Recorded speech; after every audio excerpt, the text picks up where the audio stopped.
وأنزل الذين ظاهروهم من أهل الكتاب من صياصيهم وقذف في قلوبهم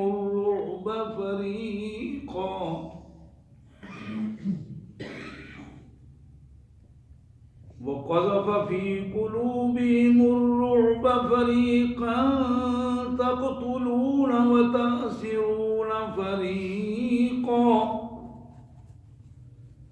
وأورثكم أرضهم وديارهم وأموالهم وأرضا لم تطئوها وكان الله على كل شيء قديرا.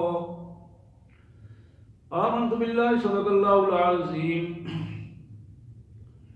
اللهم صل على سيدنا ومولانا محمد وعلى آل سيدنا ومولانا محمد وبارك وسلم. اللهم صل على جميع الأنبياء والمرسلين وعلى الملائكة المقربين وعلى سائر الصحابة والتابعين وعلى عباد الله الصالحين. اللہ کی پاک کلام قرآن مجید میں یہ 22واں پارہ ہے اور سورہ احزاب، 22واں پارہ سورہ احزاب، اور اس سورہ مبارک کی آیت نمبر 21 سے 27 تک. سورہ احزاب کی آیت نمبر 21 سے آیت نمبر 27 تک. سب سے پہلے ان مبارک آیات کا سادہ سا مفہوم، یہ پورا رکوع ہے جو میں نے تلاوت کیا ہے. آئیے سب سے پہلے اس کے حوالے سے اس کا سادہ سا مفہوم. اللہ کے مبارک نام سے جو بڑا مہربان، بہت زیادہ رحم کرنے والا ہے. لقد کان لکم فی رسول اللہ اسوۃ حسنہ،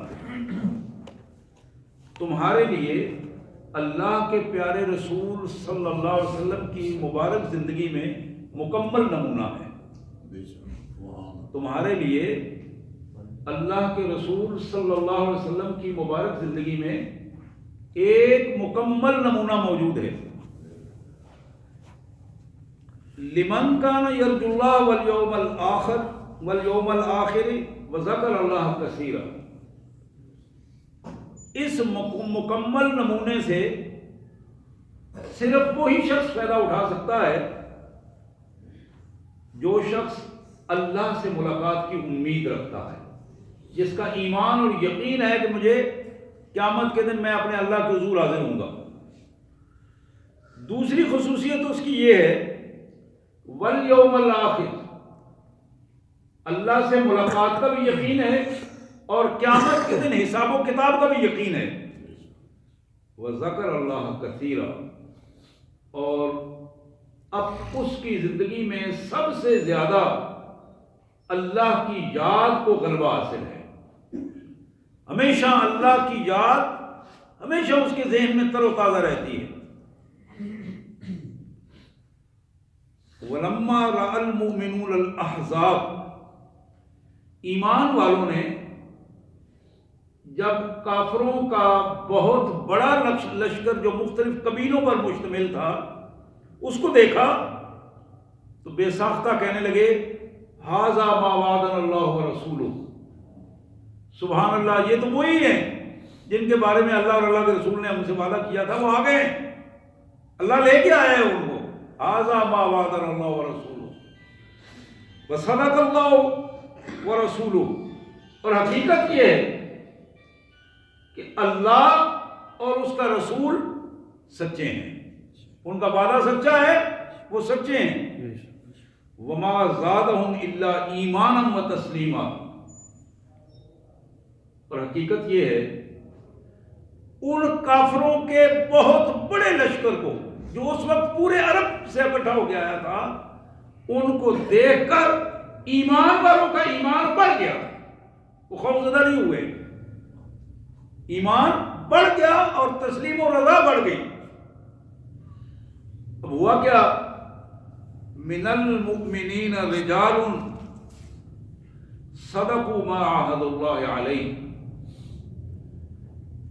جن لوگوں نے ایمان والے، جن لوگوں نے اللہ کے ساتھ وعدہ کیا تھا، اپنی جان و مال قربان کرنے کا وعدہ کیا تھا، انہوں نے اپنا وعدہ سچ کر دکھایا، اپنا وعدہ سچ کر دکھایا۔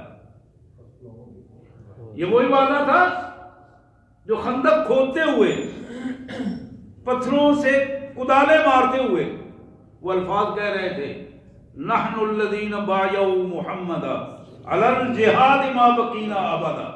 یہ الفاظ تھے صحابہ کرام کے، ہم نے محمد عربی صلی اللہ علیہ وسلم کی کہ دست مبارک پر بیعت کی ہے، اپنے آپ کو قربان کرنے کا وعدہ کیا ہے، اور جب تک سانس میں سانس رہے گا ہم رسول اللہ کے حکم پر جہاد کرتے رہیں گے اور اپنے آپ کو قربان کرتے رہیں گے۔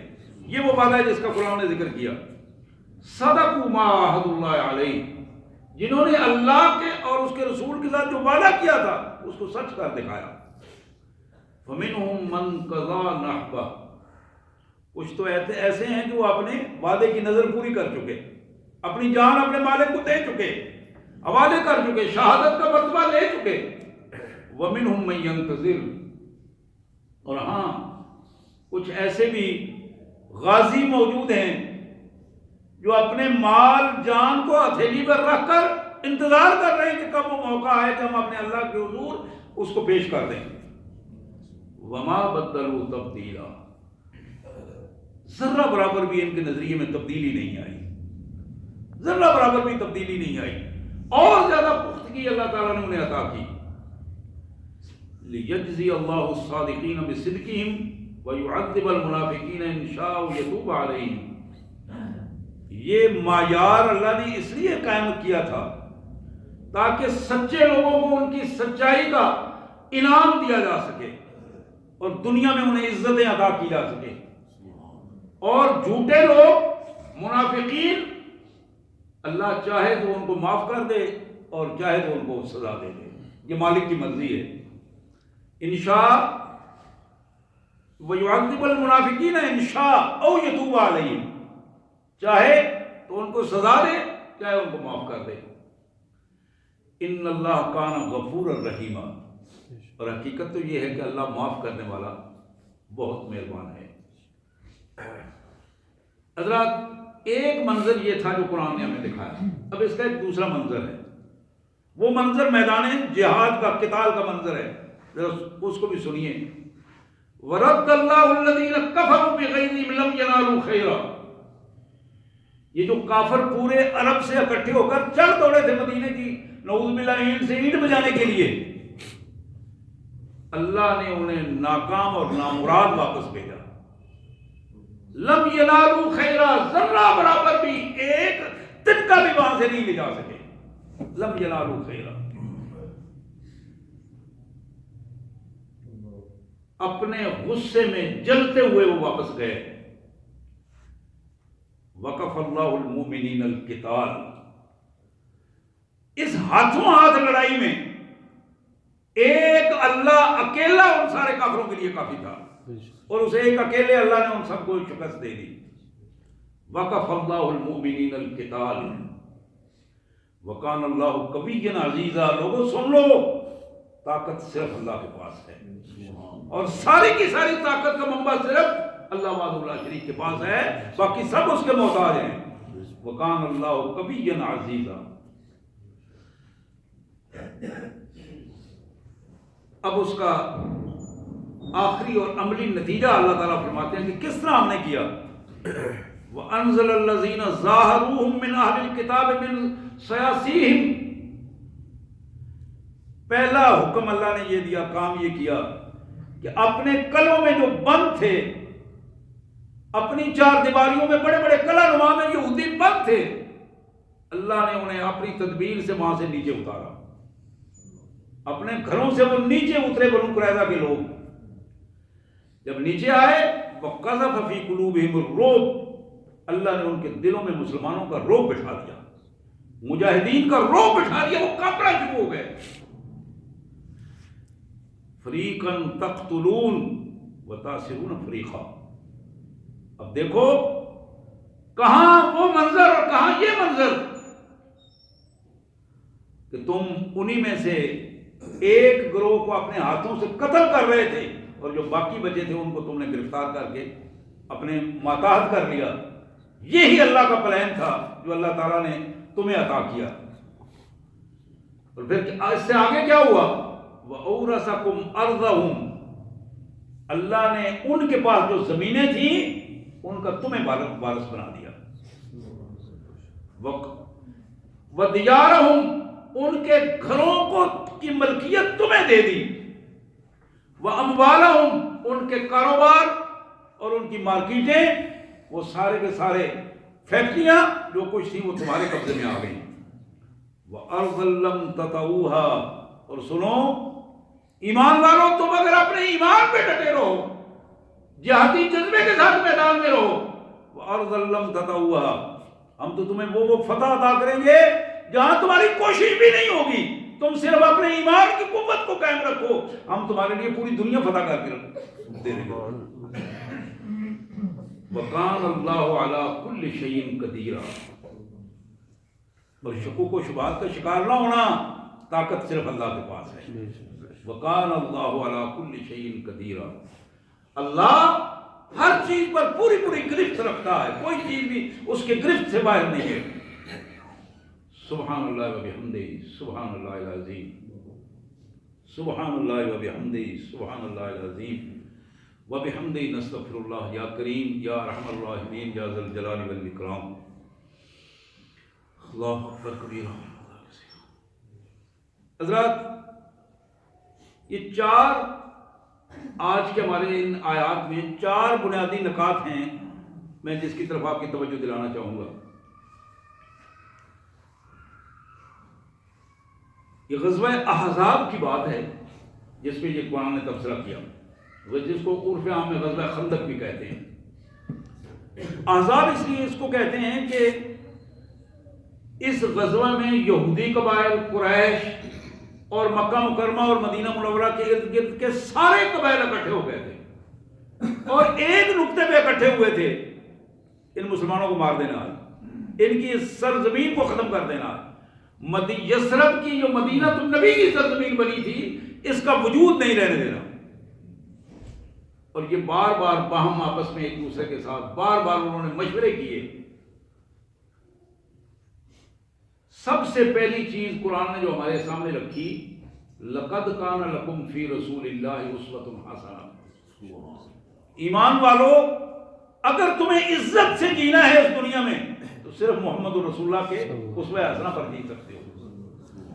تمہاری عزت تب تک قائم رہے گی جب تک تم محمد رسول اللہ کی عزت قائم رکھو گے، اپنی قیادت کی عزت قائم رکھو گے، ان کو اپنا قائد تسلیم کرو گے، ان کے معیار ان کی قیادت کو بناؤ گے، اللہ تعالیٰ تمہیں دنیا میں بھی اور آخرت میں بھی عزت دیں گے. یہ ایک بنیاد ہے جو قرآن نے ہمارے سامنے رکھی، اور اس بنیاد کی تین چیزیں رکھی. لمن کان یرجو اللہ والیوم الآخر وذکر اللہ کثیرا، تین چیزیں. اللہ کے رسول صلی اللہ علیہ وسلم کے اسوہ حسنہ سے، اس مبارک نمونے سے فائدہ صرف وہ بندہ اٹھا سکتا ہے جو کمال عقیدہ توحید کا حامل ہو، عقیدہ توحید میں فرق نہ لائے، مشرکانہ رویہ نہ ہو اس بندے کا، اللہ کو ایک مانے اور پوری طرح الہ تسلیم کرے اور قوت کا منبع صرف اللہ کو تسلیم کرے. یرجو اللہ، اپنی ساری امیدیں اللہ سے رکھے، اپنی ساری امیدوں کا مرکز اور منبع اللہ وحدہ لا شریک کی ذات کو بنائے، وہ بندہ اس عزت کو حاصل کر سکتا ہے. اور اس کی دوسری شرط یہ ہے والیوم الآخر، کہ وہ بندہ آخرت کی جواب دہی کا احساس اس کے اندر موجود ہو، وہ بندہ بے باک نہ ہو جائے، ڈسپلن کو توڑنے والا نہ ہو جائے. اللہ اس کو طاقت دے اور وہ چھڑے نکالنا شروع کر دے، اللہ اس کو عزت دے اور وہ عزت کو غلط راستے پر استعمال کرنا شروع کر دے، اللہ اس کو اختیارات دے اور وہ اختیارات بھونڈے، کنجروں اور بھانڈوں میں تقسیم کرنا شروع کر دے. یہ وہ چیزیں ہیں جس کو قرآن نے ہمارے سامنے ایک معیار رکھا ہے کہ معیار یہ ہے کہ والیوم الآخر، وہ بندہ آخرت کی جواب دہی کا احساس رکھتا ہو، وہ امت اور وہ قوم آخرت کی جواب دہی کا احساس اپنے اندر پیدا کرے. اور تیسری چیز یہ ہے اللہ پر ایمان اور غیر متزلزل ایمان، یوم آخرت پر ایمان، غیر متزلزل ایمان. ان دو کا جو تیسرا نتیجہ یہ ہے وذکر اللہ کثیرا، ہر وقت اس کے ذہن میں اللہ کی بڑائی موجود ہو، اللہ کی تسبیحات اس کی زبان پہ ہوں، اللہ کی تکبیرات اس کی زبان پہ ہوں، اللہ تبارک و تعالیٰ کے حضور اس کی حمد، اس کی تعریف ہر وقت. یہ نہیں کہ میں نے نماز پڑھ لی ہے تو باقی کام میں اپنے رب کو بھول جاؤں، میں نے 2-4 پیسے خرچ کر دیے تو باقی میں کہوں کہ بس سب تو ٹھیک ہے، اب مجھے اپنی مرضی کے مطابق کام کرنا ہے. نہیں، وذکر اللہ کثیرا. عاجزی کی پوزیشن یہ ہو کہ عمل کیا ہے اور پھر پوری قوت کے ساتھ اللہ کے حضور جھک گیا ہے، اپنے اللہ کے حضور عاجزی کے ساتھ بار بار اس کا اظہار کر رہا ہے، مالک میں تو کچھ نہیں ہوں، بڑا تو ہے، میرے پاس تو کچھ نہیں تھا، سب کچھ تیرے، تو نہیں مجھے عطا کیا ہے، تعریف صرف تیری ہے، پاک تو ہے، میں تو گناہگار ہوں. کہ اللہ کی تعریف، اللہ کی تسبیحات، تحمیدات، تکبیرات، اس کیفیت میں وذکر اللہ کثیرا. حضرات یہ پہلی چیز تھی جو یہ آیات، آج کی آیات ہمیں بتا رہی ہیں. دوسری چیز جو آج کا ہمارا سبق ہے اور سمجھنے کی بات ہے، مخلص مسلمانوں کا رویہ. مخلص مسلمانوں کا رویہ جس کو قرآن کہتا ہے نا، من المؤمنین رجال صدقوا ما عاہدوا اللہ علیہ. یہ مخلص مومنین، ایمان والے، ان کا رویہ ہمیشہ یہ ہوتا ہے کہ وہ اللہ کے حضور اپنے آپ کو قربان کرنے کے لیے ہمیشہ تیار رہتے ہیں. اللہ کے حکم کے مقابلے میں کوئی چیز ان کی سد راہ نہیں بنتی، کوئی رکاوٹ نہیں بنتی. جہاں اللہ کا دو ٹوک حکم آ جائے کہ یہ ایمان والوں کا یہ حکم ہے، ان کے لیے یہ رویہ ہے، یہ کام کرنا ہے، تو اس کے بعد نہ ان کی کوئی اپنی مرضی رہتی ہے، نہ ان کے راستے میں والدین رکاوٹ بنتے ہیں، نہ برادری رکاوٹ بنتی ہے، نہ بچے پاؤں کی زنجیر بنتے ہیں، نہ ان کی زمینیں اور کاروبار ان کے رکاوٹ بنتے ہیں. پھر وہ اپنے مالک کے لیے جب میدان عمل میں آتے ہیں ساری زنجیریں توڑ کے آتے ہیں. یہ پہلا طریقہ کار ہے جو مخلص مومنین کا رویہ ہوتا ہے. اور اس سے اگلا رویہ کیا ہے؟ پھر وہ اپنے آپ کو قربان کر دیتے ہیں. شہادت. آج کل ان رویوں سے یہ باتیں ہماری سمجھ میں اس لیے نہیں آتی. ایک مدت سے ہمیں ہمارے کردار پر وہ پان چڑھا دی گئی ہے جو مادہ پرستی کی پان ہے، جو ہمارے نظریات کو ختم کرنے والی پان ہے. اس کے اوپر جس طرح برتن کے اوپر پان چڑھائی ہوتی ہے، زنگ آلود ہو جاتا ہے برتن اور نیچے اس کی اصل حالت ختم ہونا شروع ہو جاتی ہے. وہ کیفیت ہے مسلمانوں کے کردار کی، امت مسلمہ کے کردار کی. اس بدترین کیفیت کو اسے بتایا گیا ہے. اسے یہ عجیب باتیں لگتی ہیں، یہ جہاد بڑی عجیب بات لگتی ہے، شہادت بڑی عجیب بات لگتی ہے، لیکن ایمان والوں کی کامیابی کا ذریعہ، واحد ذریعہ جس کو قرآن مجید ہمارے سامنے رکھتا ہے، وہ جہاد ہے، وہ شہادت ہے، اور شہادت کا انتظار ہے، غازی بن کر اس کا انتظار ہے، اور سچائی اور صداقت کے لیے اپنے آپ کو پیش کرنے کا معیار ہے. اور حضرات یہ جو تھوڑی سی زندگی ہمارے پاس ہے، اس تھوڑی سی زندگی کا جو معیار ہم دیکھتے ہیں، اس تھوڑی سی زندگی کو اچھا بنانے کے لیے بظاہر دنیا داری میں ہم اللہ کو بھی بھول جاتے ہیں، اللہ کے رسول کو بھی بھول جاتے ہیں، ان اخلاقیات کو بھی بھول جاتے ہیں، عقائد کو بھول جاتے ہیں، معاملات کو تباہ کر دیتے ہیں. نتیجہ کیا ہوتا ہے؟ ہمیں نہیں معلوم ہوتا کہ جس زندگی کو ہم بہتر بنا، جو مکان ہم بنا رہے ہیں، مکان بنا رہے ہیں کہ اس میں ہم رہیں گے، ہمیں نہیں معلوم ہوتا کہ وہ مکان پورا بھی ہوتا ہے کہ نہیں، کہ ہماری زندگی پہلے پوری ہو جاتی ہے. جس گاڑی کو خریدنے کا پلان ہم نے بنایا ہوتا ہے، ہمیں نہیں معلوم کہ اس گاڑی کے خریدنے کے وہ اسباب پورے ہوں گے یا ہم پہلے پورے ہو جائیں گے. تو یہاں اس کیفیت کو قرآن مجید نے ہمیں بتایا کہ تم اپنی خواہشات کے بندے بن کر لمبی امیدوں کے سارے جینے کا چکر چلا کے تم اپنے اللہ سے دور ہو کر اس دنیا سے جاؤ گے تو سوائے جہنم کے اور ذلت و رسوائی کے کچھ نہیں ملے گا. یہ زندگی تھوڑی سی زندگی تحرک کی زندگی ہے. یہ زندگی مسلسل ورک کرنے کی زندگی ہے. اور ورک کیا ہے؟ اللہ کی اطاعت ہے, اللہ کے رسول کی اطاعت ہے صلی اللہ علیہ وسلم. اور کبھی بھی بندہ مومن, میں پڑھ رہا تھا پروفیسر اسلم صدیقی صاحب نے اپنی تفسیر میں ایک روایت نوٹ کی ہے کہ نبی رحمت صلی اللہ علیہ وسلم اس غزوہ سے واپس تشریف لائے. اپنے گھر میں آپ, اب یہ چونکہ مسلسل ایک تھکاوٹ کی 25-30 دن کا عمل تھا, تو آپ غسل فرما رہے تھے. اسی دوران جناب جبرائیل علیہ السلام کا نزول ہوا. آپ جب فارغ ہوئے تو آپ نے دیکھا, حضور فرماتے ہیں کہ میں نے دیکھا کہ جبرائیل کا چہرہ گرد و غبار سے ہٹا ہوا ہے. جبرائیل سید الملائکہ. حضور نے حیرانگی سے پوچھا جبرائیل یہ کیفیت؟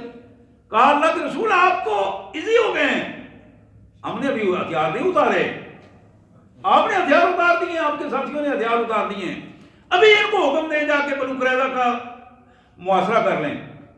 اللہ کا حکم ہے, اللہ نے ہمیں تو ابھی ہتھیار اتارنے کا حکم ہی نہیں دیا.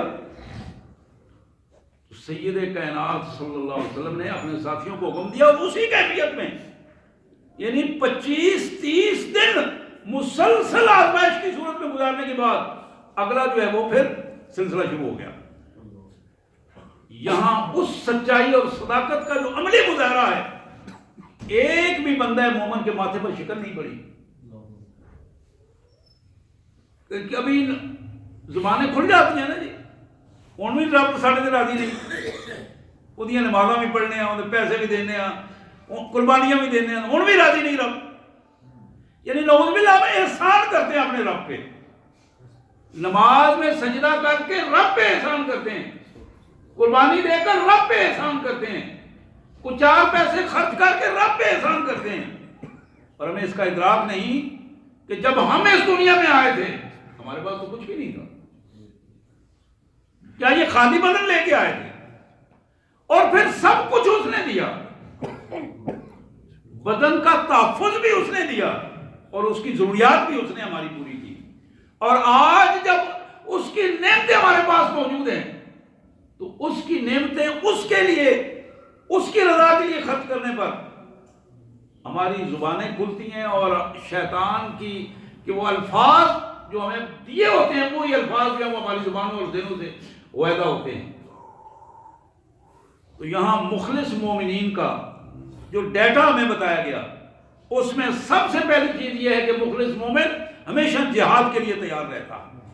اس کی ازحد خواہشات میں سب سے بڑی خواہش شہادت کی خواہش ہے, اور پھر عملی انتظار میں رہتا ہے کہ کب مجھے موقع ملے تو میں اپنے آپ کو اللہ کے حضور قربان کرنے کے لیے پیش کر سکوں.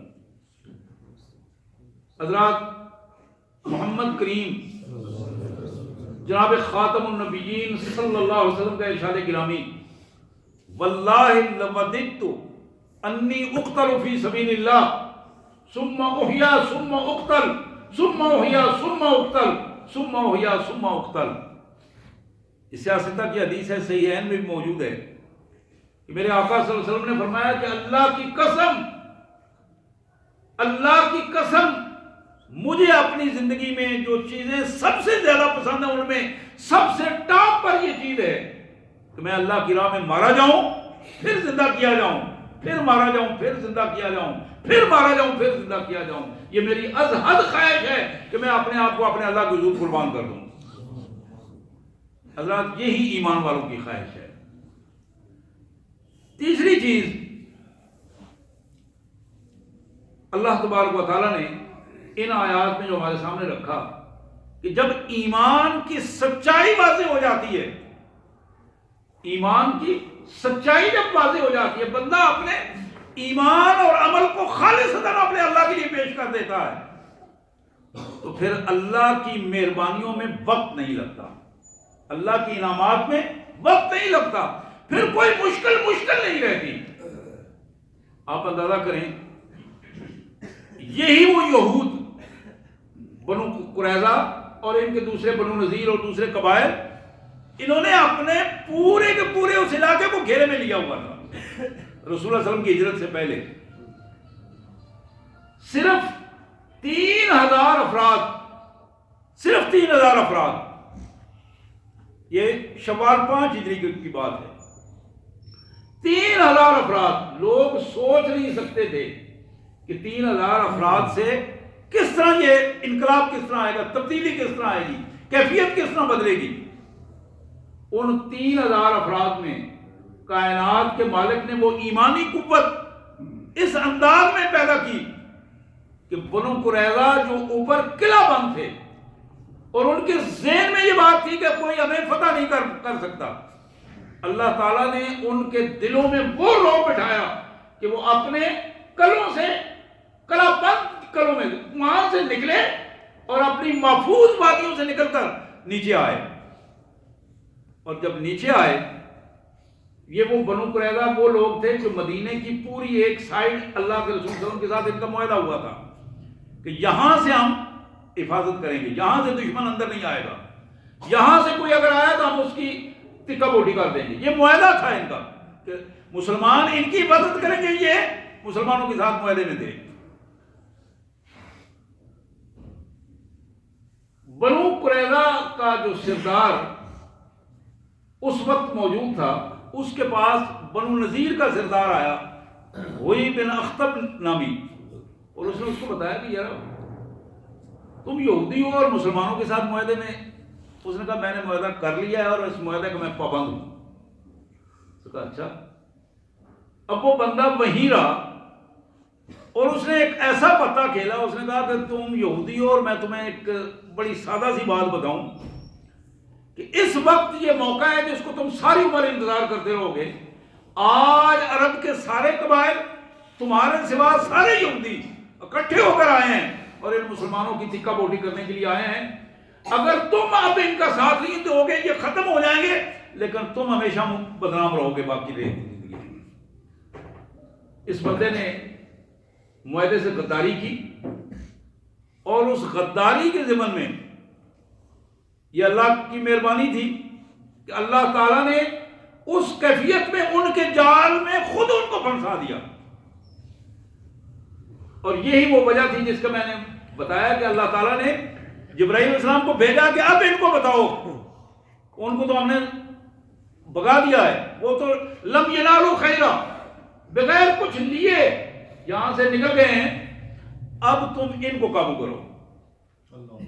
بنو قریظہ کا جب محاصرہ ہوا، اور یہ محاصرہ بھی 20-25 دن رہا ہے،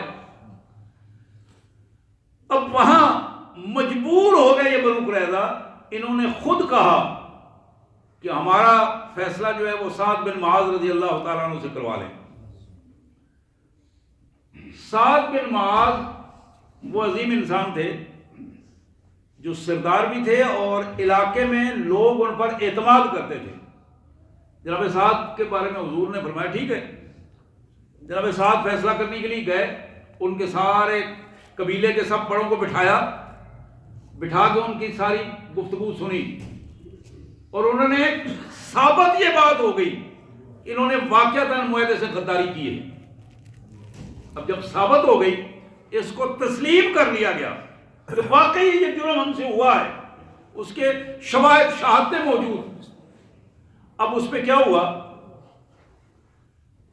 جناب سعد نے کہا کہ فیصلہ تمہاری کتاب کے مطابق کریں گے.